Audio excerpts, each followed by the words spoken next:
minutos. Y bueno, queríamos recordar que hoy es 26 de junio y es un nuevo aniversario de la masacre de Avellaneda.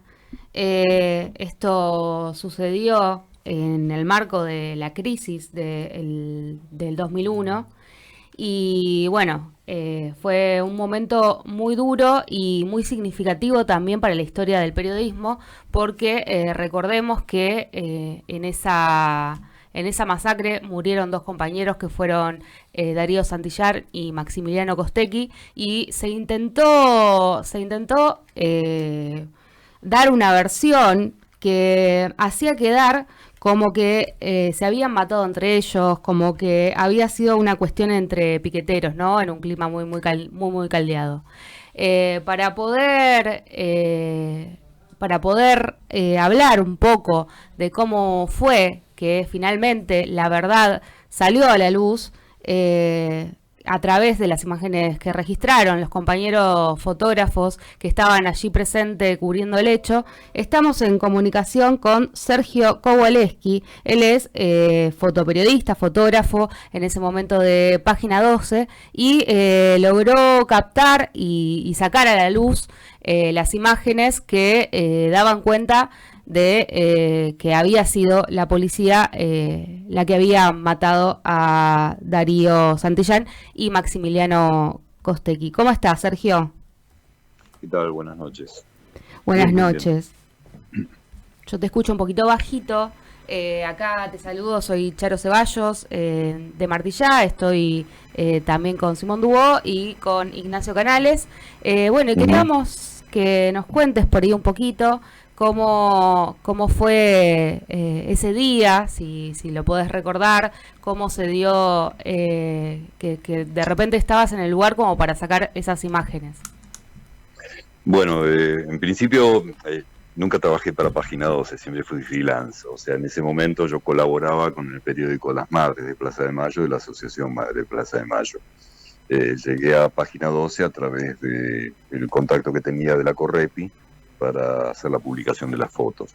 Es una aclaración nada más.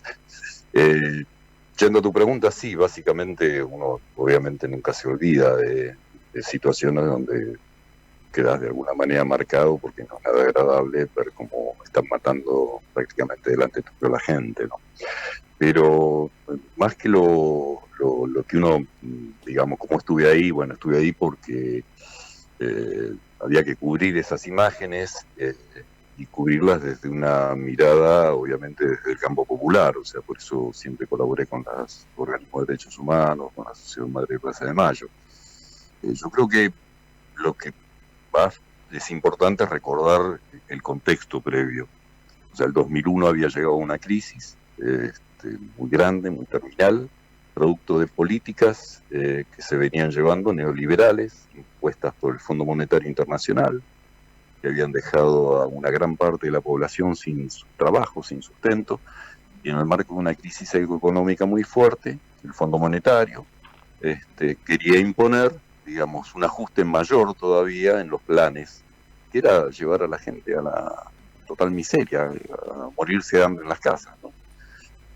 Por suerte en aquel contexto hubo organizaciones, jóvenes, salieron colectivamente a organizarse y a tratar de pelear por el aumento de los planes, ¿no? Para poder comer, estamos hablando de querer comer. Entonces, ese es un tema, ¿no? El contexto político. Sí. Casualmente es muy parecido al que hoy estamos viviendo, Sí, ¿no? Planes del Fondo Monetario, ajustes, gente en la calle, pérdida de trabajo. Y el otro aspecto que uno recuerda también es el hecho del rol que tuvieron las empresas de comunicación. Son empresas, no son medios de comunicación, son empresas, y como tales, como empresas, su mercancía, que es la información, como toda mercancía, se vende, se compra, se oculta, se especula. Entonces, uno cumplía un rol más vinculado a una mirada desde el campo popular, sí, a tomar imágenes de lo que estaba pasando en esa represión, y bueno, ese es el rol que de alguna manera uno cumplió, ¿no? De documentar una represión que se sabía que se iba a reprimir, Lo que no se tenía idea era la magnitud y la violencia, a pesar de que en la historia argentina la represión policial, digamos, es harto conocida. Sí. No son los únicos muertos en piquetes y demás. Para mucha gente, los medios de comunicación, generalmente las empresas, armaron una campaña previa. Yo recuerdo que días antes hablaban de que los piqueteros tenían armamento, que tenían un plan de insurrección, que tenían vínculos con la FARC de Colombia, cosas que salían de las oficinas de los servicios de inteligencia y que muchas empresas de comunicación compraban sin chequear absolutamente nada, porque, digamos, era parte de sus intereses, ¿no? Respondían a los intereses del poder económico. Entonces, cuando... ese es el otro aspecto, ¿no? El rol de los medios de comunicación, que casualmente no han cambiado mucho, ¿no? Hoy siguen mintiendo. Sí, perdón. Sí, con respecto a eso, justamente, Clarín, el día 27 de junio del año 2002, tenía en la tapa de un titular, el título central: "La crisis causó 2 nuevas muertes". En un intento también por encubrir el hecho y también por tratar de ocultar lo que había pasado, justamente. ¿Vos considerás eso? Sí. A ver, Clarín es lo que desde antes ya es una empresa de comunicación al servicio de intereses económicos, o al mejor postor, a lo que más dinero le da. O sea que no es una empresa periodística, es una operadora de medios de comunicación. Y ya, digamos, el concepto de periodismo hoy es muy difícil encontrarlo, al menos en los grandes medios de comunicación, porque se dice cualquier cosa, se sustenta cualquier cosa sin comprobarlo. Por ejemplo, un hecho muy concreto. Días antes, desde distintos medios, entre ellos Clarín, se hablaba de estos planes de insurrección, bla, bla, bla, bla, bla, bla, de que los piqueteros eran violentos, por eso después dijeron que se habían matado entre ellos, estaban preparando y justificando, digamos, una movida de ese tipo. Y sin o sea, cualquier periodista que realmente recorría los barrios o que tenía un mínimo contacto con lo problemático, con los movimientos ocupados, vos percibías que a duras penas iban a poder, digamos, parar una olla popular para poder comer. Y esto estaban hablando de que tenían planes organizados de insurrección. Era realmente muy delirante eso. Entonces fueron preparando el clima. Clarín fue uno de los que preparó el clima. Y es más, cuando todo el andamiaje se cae, cuando se cae y se demuestra que no se habían matado entre ellos, que Fanchotti decía que no había entrado, digamos, en la estación, y se prueban con imágenes y videos de que realmente había entrado y que Darío estaba vivo antes de su ingreso a la estación, luego tuvieron que volver para atrás y empezaron a descubrir, están los videos inclusive, de que los piqueteros eran buenos, de que eran buenos muchachos que tenían trabajo social, que era la verdad, tenían trabajo social, organizaban bloqueras. Entonces, antes no habían investigado nada y compraron y abonaron lo que le decía el poder. Esto es los servicios de inteligencia, digan tal cosa, sin chequearlo. Después, cuando tuvieron que revertir, porque el negocio de ellos, entre comillas, si ellos mismos lo dicen, es la credibilidad. Cuando ven que pierden credibilidad, tuvieron que, sin mucha autocrítica, dar vuelta atrás y hablar en un momento dado de que, bueno, los piqueteros tenían un trabajo social y demás. Entonces, digamos, hablar de periodismo en esas grandes empresas es una entelequia, ¿viste? No existe el periodismo, son operadores de prensa directamente. Entonces, y hoy siguen siendo lo mismo, sí, ese es el tema, siguen siendo absolutamente lo mismo y no han cambiado. Y el otro tema que me parece también importante recordar, que uno es el económico, otro es el rol de los medios, es que hubo 2 asesinados y hubo también 30 y pico heridos de bala. O sea que tampoco fue el pelotón de Fanchotti únicamente el que actuó y disparó balas de plomo, sino que hubo más de 30 heridos de bala. Podríamos haber tenido una tremenda masacre. Y bueno, eso quedó medido en la nada. Y el otro aspecto es que los responsables políticos siguen estando. Hoy Dualde sigue hablando, Chiche Dualde aparece, y ellos han sido los responsables políticos y nunca han sido juzgados, ¿no? Yo creo que son los 3 ejes a tener en cuenta. Y el otro también a tener en cuenta es que en ese momento también teníamos una juventud y una parte de la sociedad que reaccionaba ante hechos de violencia. Y había otra parte de la sociedad que generalmente no tenía todavía, digamos, el nivel de fascismo que tiene hoy Sí. para poder justificarlo. Yo creo que las imágenes, yo siempre digo lo mismo, ¿no? Las imágenes no cambian la historia, las imágenes son disparadores que trabajan sobre la conciencia de los pueblos. O sea, si hoy yo creo que se diera esa situación y habría una parte de la sociedad que lo estaría justificando. Entonces, ese es de las cosas que hay que tener en cuenta. Una sociedad que hoy, sistemáticamente, que alguna vez reaccionó, hoy reacciona menos, y otra parte de la sociedad que antes se callaba la boca porque no se sentía, digamos, tan segura de ser tan fascista, y hoy directamente estamos cercanos a una parte de la sociedad que tiene actitudes absolutamente fascistas, miserables, racistas, y eso es un peligro, eso es un peligro. Digamos, me parece que son los tres ejes que uno tiene que recordar a 24 años de lo que pasó en el 2002. Me conmueve lo que decís y estaba pensando en esto que traes a colación ahora en este momento, en lo que pasó con Pablo Grillo, que Sí. claro, que gran parte de la sociedad, digo, se instaló un discurso, también se quiso instalar un discurso contra el fotógrafo de qué hace ahí, y mucha gente, Claro. gran parte de la sociedad lo compró ese discurso. Es lo que vos decís de las A diferencias. ver, a partir de lo que pasó y que las fotos sirvieron como pruebas, una de las pocas veces creo que las imágenes sirvieron para demostrar la culpabilidad, esto también tiene que ver con el acceso, digamos, más masivo a la información, que antes obviamente lo único que podías enterarte era a través de la prensa escrita o de los grandes medios de comunicación o el televisor, ¿viste? Hoy, digamos, las redes te pueden servir para una cosa, pero también te pueden servir para la otra, pero es más difícil ocultarlo. Por eso cuando hubo más adelante muchas veces represión, no solo en el caso de Pablo Grillo, que fue, digamos, uno de los más violentos, Sí, sino también antes en el Padelay, muchas veces se reprimieron con bala de goma a los fotógrafos, se intentó poner unos corralitos para eso, lo intentaba hacer Bullrich cuando sí, estaba de ministra de Seguridad en seguridad, no me acuerdo si era en la época de Macri, que nos querían, entre comillas, proteger.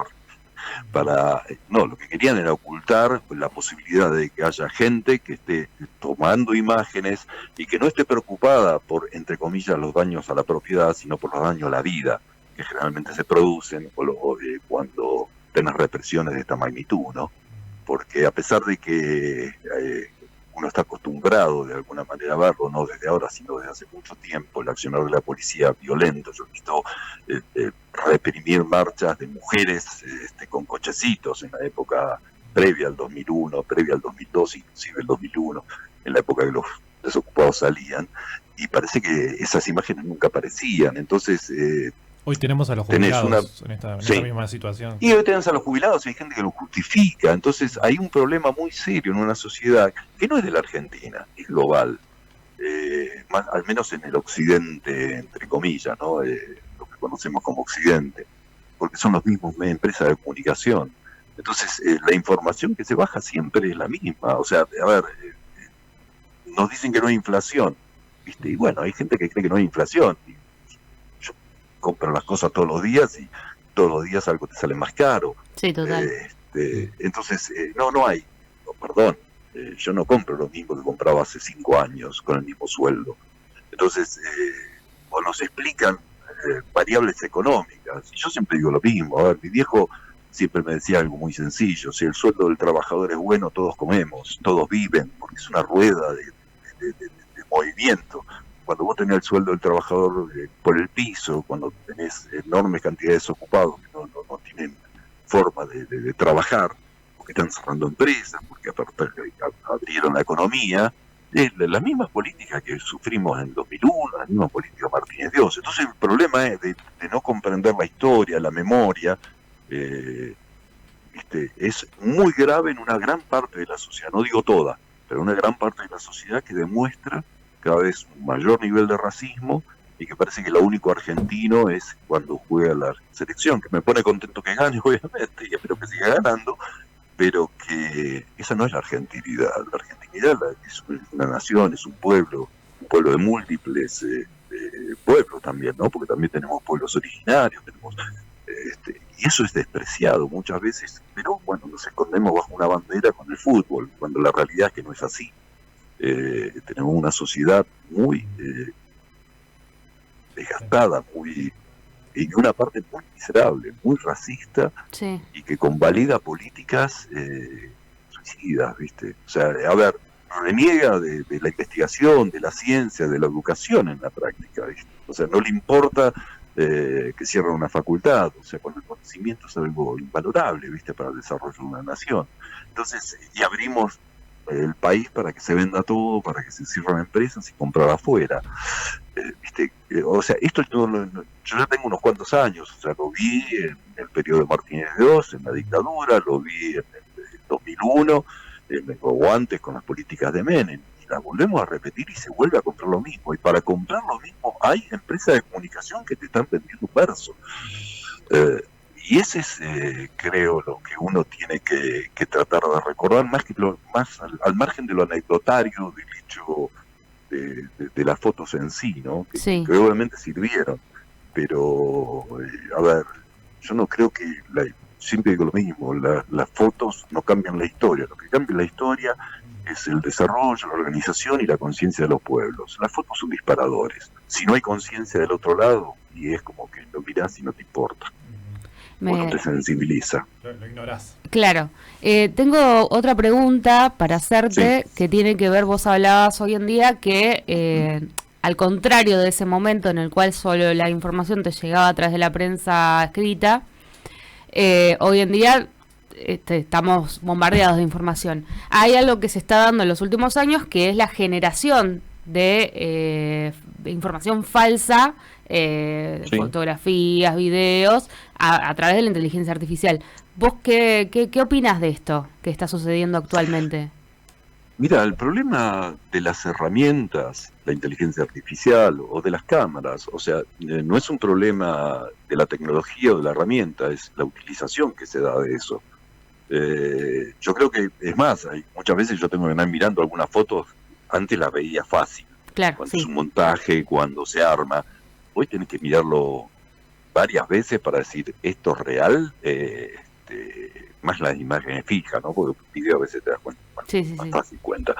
Pero en imágenes fijas es bastante complicado poder identificarla. Y el que no tiene el conocimiento, y antes, o sea, había imágenes, o sea, la tergiversación de la imagen no es de ahora, ya en 1700, que aparecían grabados mintiendo en la Revolución Francesa, mostrando un grabado de comuneros fusilando sacerdotes, y eso fue una mentira. O sea que la historia no es de ahora, el hecho de tergiversar o de mentir o de manipular la información, es desde hace muchos años. Entonces, y no es la tecnología. Yo con la cámara digital puedo hacer cosas que antes no hacía, obviamente, pero no es culpa de la cámara, es en manos de quién está la información. Y ahí es donde volvemos otra vez a otro tema, que es la famosa ley de medios, que la volaron de un plumazo, Sí.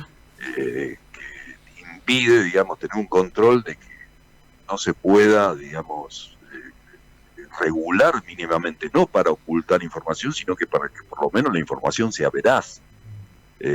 Nadie paga por eso, cualquiera puede decir cualquier mentira, como dijeron, los desocupados tenían armamento de la FARC sin ninguna prueba, Claro. simplemente decirlo y vos lo afirmás. Entonces, y hay tonos, hay formas, te das cuenta, esto no es un informativo, esto es operación de prensa. Cuando alguien te habla y pone mala cara refiriéndose a alguien, ya te está bajando línea. Entonces esto no es periodismo, lo que hoy asistimos es hace años hacia la muerte al periodo del periodismo de masa, ¿no? Del periodismo que conocimos siempre, o alguna vez que escribía, que era contradictorio, que discutía. Hoy es monocorde, al menos en las grandes empresas de comunicación, todas dicen lo mismo, y después se retraduce, o más sintéticamente, en las usinas de los redes sociales, pero siempre sale de la misma fuente, ¿viste? Entonces es muy difícil luchar, y hay que entender cómo hacerlo con una sociedad que está muy para atrás, moralmente muy para atrás, muy individualista, que no cree en la salida colectiva, ¿viste? Sí, De los pueblos. Entonces, ¿cómo Pero resolverlo? Y es complejo. No, yo no tengo justamente, una respuesta a eso. Ok. pero justamente a lo largo de tu carrera también registraste varias de esas luchas sociales en el marco colectivo. Eh, ¿Vos Sí, aprendiste sí, algo sí. de todos estos movimientos o también del lugar que ocupa, Mira, ¿no?, el siempre, fotoperiodismo dentro siempre, de la visibilización de siempre esos? aprendés, a ver, el periodismo, vos no podés hablar de algo que no conoces. Ni yo puedo ir a fotografiar a un lugar sin conocer los contextos. O sea, el fotógrafo no puede ser simplemente un fotógrafo, es un fotoperiodista, o sea, tiene que conocer lo que va a fotografiar, tiene que saber lo que está pasando, vos tenés que caminar. A ver, yo voy a una marcha y saco a un piquetero en aquella época, ¿no? Con la cara tapada al lado de una goma encendida a fuego, y también tiene que ver cuál es la percepción del medio, ¿no? El medio Sí, la sí, va a total. usar, un medio te lo va a usar para mostrarle al resto, miren que son peligrosos. Pero cuando vos te metías adentro de esa columna, empezabas a ver gente con los issues, a veces porque eran los que estaban adelante, por defensa. Pero Sí, sí, después sí. ibas y veía gente mayor, chico, y gente cagada de hambre, como hoy hay gente que está pasando hambre. Entonces, y vos eso no lo registrás. Entonces es una mirada, vos tomás una parte de la realidad. Desde yo siempre digo lo mismo, ¿no? Uno tiene que ser lo más, a pesar de que el periodismo no es objetivo, pero uno tiene que ser lo más objetivo posible, partiendo de la subjetividad de uno propia que tiene que estar reclamada. O sea, yo no puedo decir, mira, yo tomo esta imagen y soy apolítico. No, vos tenés una postura. Cuando vos privilegias mostrar algún hecho violento o algún daño a la propiedad privada, como muchos fotógrafos se quedaron en aquel día mostrando los daños a algunos vehículos, porque sus editoriales lo que querían ver era la violencia de los piqueteros, de las tumberas. Nunca hubo ninguna foto de una tumbera en manos de un desocupado. ¿Entendés? O sea, aparecían en los medios de comunicación inventadas. O sea, nunca nadie documentó alguna Claro. vez a los piqueteros con tumberas. Sin embargo, se hablaba de las tumberas, las tumberas, las tumberas. O sea, hay cosas que no realmente son indignantes en las empresas de comunicación. Pero bueno, la gente, una parte del pueblo compra, a veces porque quiere, a veces por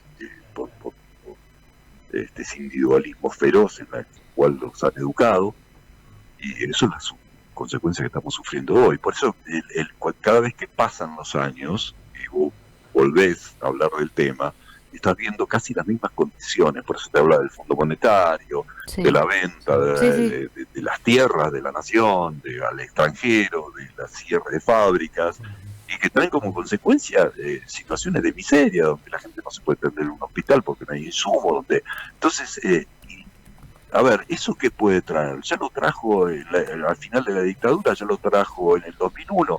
Bueno, viste, 3 veces. ¿Cuántas veces necesitamos ver que esas políticas neoliberales, donde cada vez se enriquecen más ricos y los pobres son más pobres, siempre terminan de la misma manera, de una manera violenta? Porque en algún momento la gente va a tener que estallar, salvo que se hayan colonizado la cabeza de manera ya definitiva, ¿no? Porque también los hay gente con una cabeza colonizada, Sí, gente sí, que se pega un totalmente. tiro en la pata. Totalmente, Sergio. Pero bueno, Te sí, quería, la última y ya nos sí, despedimos. sí, sí, sí. Te quería consultar, vos hablaste de, bueno, obviamente las diferencias que hay entre los momentos históricos, sobre todo en la organización de las luchas populares.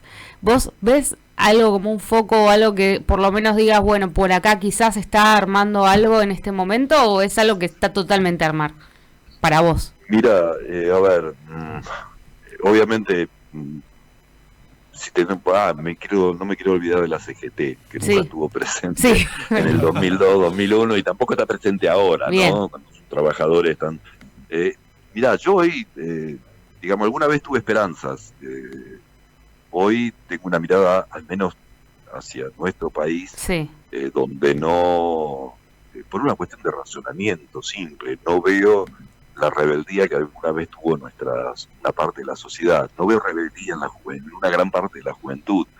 Y eso realmente, cuando ellos dicen que nos ganaron la batalla cultural, yo creo que nos ganaron ahí una parte de la batalla cultural.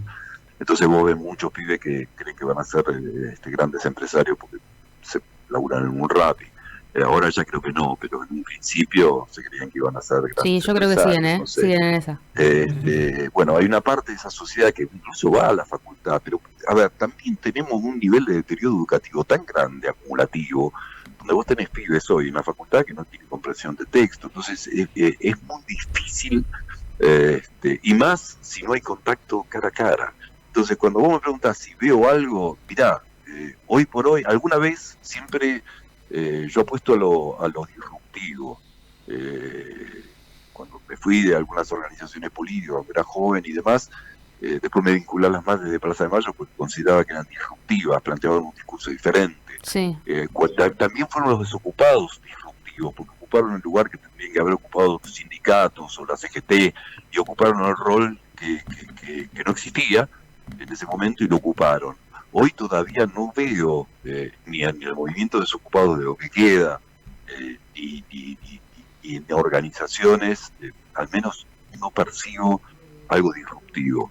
Y para resolver esto tiene que ser de manera disruptiva, las mismas políticas de siempre, o los paños fríos, o tratar de, digamos, salidas entre comillas socialdemócratas son inviables hoy en esta sociedad, no porque no, ya lo vimos con Alberto, no se quiera, claro, porque el sistema no te lo permite, porque son tan miserables los que están arriba, que ganan cada vez más fortunas, Sí. y no pueden parar de ganar fortunas. Por eso la concentración cada vez es más grande. O sea, desde los 80 esta parte, el nivel de concentración de la riqueza, con mejoras, con peores circunstancias, a veces para los pueblos, nunca paró. Entonces vos tenés millonarios cada vez más millonarios y pobres cada vez más pobres.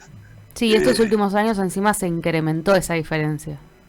Se incrementó de manera violenta. Sí. Entonces, cuando vos me decís cuál es la salida, y la salida va a ser cuando vea un pueblo organizado, con un nivel de conciencia, de organizaciones con niveles de conciencia más altos, y no que esperen líderes circunstanciales o paradigmáticos que te resuelven. Esto no se resuelve por un líder providencial. Esto se resuelve con lucha, con organización, como se ha resuelto siempre, los trabajadores resuelven siempre este tipo de situaciones, las veces que lo pudieron hacer, con lucha y en la calle, porque a nivel electoral, vos votás y lo mismo que votaste se te da vuelta porque y tenés poder judicial, el poder judicial está corrupto, o sea, a ver, ¿cuál es la salida? Yo hoy por hoy te puedo decir, sí, voy a votar, voy a tratar de elegir lo menos dañoso, voy a votar, tratar de votar con conciencia de clase, y con cierto pragmatismo también, pero no, hoy por hoy te digo que no veo, desgraciadamente, algo que pinte como una salida.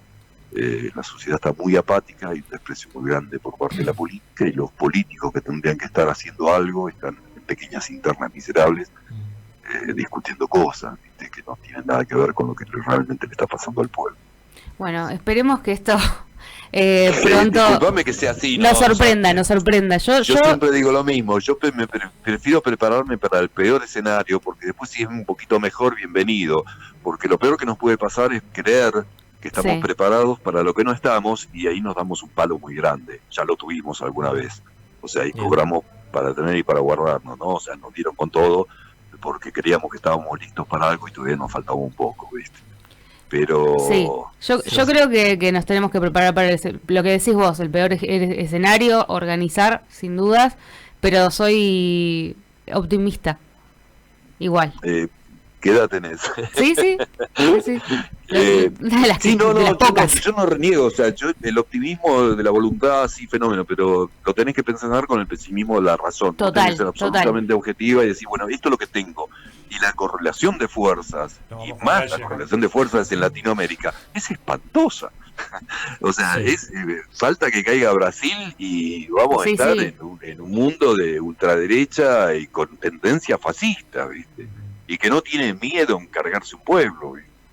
¿Entendés? Entonces, es una situación muy compleja que creo que se va a resolver quizás no desde acá, sino en el panorama internacional. Seguramente. Puede llegar a modificar algo. Puede ser. Pero Sí. hoy por hoy, te digo, lo veo así. Disculpame que sea así, nefasto, pero no es lo que quisiera. Es lo que... Es lo que estás viendo. Y de analizar es lo que veo, ¿viste? Está bien, está bien. Bueno, Bueno, te mandamos un abrazo. No, o sea, no veo, y hay que nombrarlo otra Sí. vez, no veo demasiados Darío Santillán, ¿no? Porque Darío Claro. Santillán no era un pibe Bueno, que cualquiera.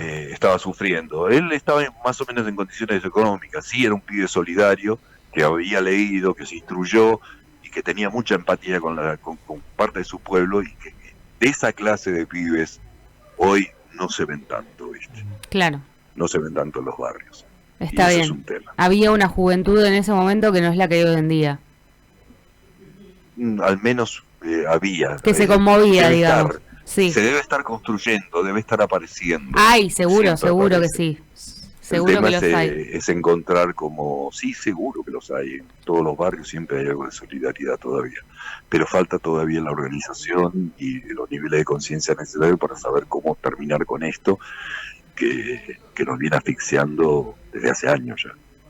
Sergio, te mandamos un abrazo muy grande, gracias por atendernos el teléfono y bueno, por darnos este gran espacio, ¿no? Para recordar y reflexionar de lo que pasó y de lo No, que pasa. gracias a ustedes por mantener espacios que puedan cuestionar algo.